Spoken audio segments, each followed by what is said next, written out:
Welcome, in front of me is a Stanley S241 and today I'll show you how to format an SD card on this device. So to get started, you want to open up settings and then navigate into the storage. I already passed it right here.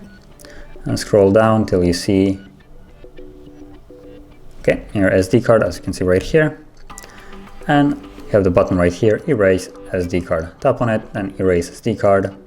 It gives you information that will remove all data from the card, erase everything, and the process begins.